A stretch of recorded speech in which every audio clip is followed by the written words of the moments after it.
যাদের নামাজ পড়ার সময় দুনিয়াবি চিন্তা মনে আসে বা নামাজে অমনোযোগী তৈরি হয়, তারা ভিডিওটি শেষ পর্যন্ত দেখার অনুরোধ রইল। হযরত আলী রাদিয়াল্লাহু তাআলা আনহুর কাছে একজন ব্যক্তি এসেছে। তখন লোকটা বলল, হুজুর, আমার নামাজে মন বসে না। নামাজে দাঁড়ালে আমার দুনিয়াবি নানা চিন্তা আসে। হুজুর, আমার এই নামাজ কি আল্লাহ তাআলা কবুল করবেন? তখন হযরত আলী রাদিয়াল্লাহু তাআলা আনহা বলেছেন, না, তোমার নামাজ কবুল হবে না। তখন লোকটা মনে অনেক কষ্ট নিয়ে চলে যাচ্ছেন। এমন সময় রাসূল সাল্লাল্লাহু আলাইহি ওয়াসাল্লাম এসে হযরত আলী রাদিয়াল্লাহু তাআলা আনহুকে জিজ্ঞাসা করলেন, ইয়া আলী, আপনার কাছে লোকটা কেন এসেছিল? এসে দেখি মন খারাপ করে চলে গেল। কেন, কি হয়েছে, আমাকে বলুন। তখন আলী রাদিয়াল্লাহু তাআলা আনহু বলেন, তিনি আমার কাছে জানতে এসেছেন যে নামাজে দুনিয়াবি চিন্তা আসলে নামাজ হবে কিনা। আমি বলেছি, না, তোমার নামাজ কবুল হবে না। রাসূল সাল্লাল্লাহু আলাইহি ওয়াসাল্লাম তখন বলেন, ইয়া আলী, আপনাকে আমি একটা চাদর উপহার দিতে চাই, তবে একটা শর্ত আছে। আলী রাদিয়াল্লাহু তাআলা আনহু খুশি হয়ে বলেন, ইয়া রাসূলুল্লাহ, কি শর্ত তা বলুন, আমি আপনার সকল শর্ত মেনে নিব।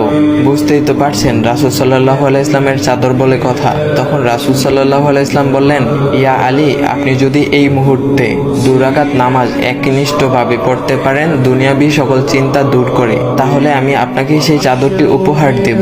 আলী রাদিয়াল্লাহু তাআলা আনহু বলেন, এটা তো সাধারণ ব্যাপার। আলী রাদিয়াল্লাহু তাআলা আনহু তখন নামাজে দাঁড়িয়ে গেলেন আর তিনি নামাজ পড়তে শুরু করলেন। এমন সময় তার মনের মধ্যে শুধু ভাবনা চিন্তা আসতে শুরু করলো, আচ্ছা, আমাকে যে রাসূল সাল্লাল্লাহু আলাইহি ওয়াসাল্লাম যে চাদরটা দিবেন, সেটা কি ফাতিমার চাদর নাকি রাসূল সাল্লাল্লাহু আলাইহি ওয়াসাল্লামের? আচ্ছা, চাদরখানা দেখতে কেমন হবে? এই বিভিন্ন বিষয় নিয়ে ভাবতে লাগলেন। তিনি ভুলেই গেছেন যে দুনিয়াবি চিন্তা নামাজে আনতে রাসূল সাল্লাল্লাহু আলাইহি ওয়াসাল্লাম নিষেধ করেছেন। এর মধ্যে আলী রাদিয়াল্লাহু তাআলা আনহুর নামাজ পড়া শেষ। আলী রাদিয়াল্লাহু তাআলা নামাজ শেষ করে রাসূল সাল্লাল্লাহু আলাইহি ওয়াসাল্লামকে বলতেছেন, ইয়া রাসূলুল্লাহ, আমি আপনার শর্ত মেনেছি, এখন আমাকে চাদরখানা উপহার দেন। রাসূল সাল্লাল্লাহু আলাইহি ওয়াসাল্লাম বলেন, ইয়া আলী, আপনি কি একনিষ্ঠভাবে দুনিয়াবি চিন্তামুক্ত ছাড়া 2 রাকাত নামাজ পড়েছেন? তখন আলী রাদিয়াল্লাহু তাআলা আনহা মুচকি হেসে বললেন, না ইয়া রাসূলুল্লাহ, আমি আপনার চাদর নিয়ে অনেক কিছুই ভেবেছি। তখন রাসূল সাল্লাল্লাহু আলাইহি ওয়াসাল্লাম বলেন, ইয়া আলী, নামাজ তোমারও হয়েছে, আর তুমি যাকে নামাজ হবে না বলে ফতোয়া দিয়েছো, তার নামাজও আল্লাহ তাআলা কবুল করে নিয়েছেন। শোনো আলী, দুনিয়াবি চিন্তা দ্বারা নামাজ বাতিল হয় না, নামাজ মহান আল্লাহ তাআলা কবুল করে নেন।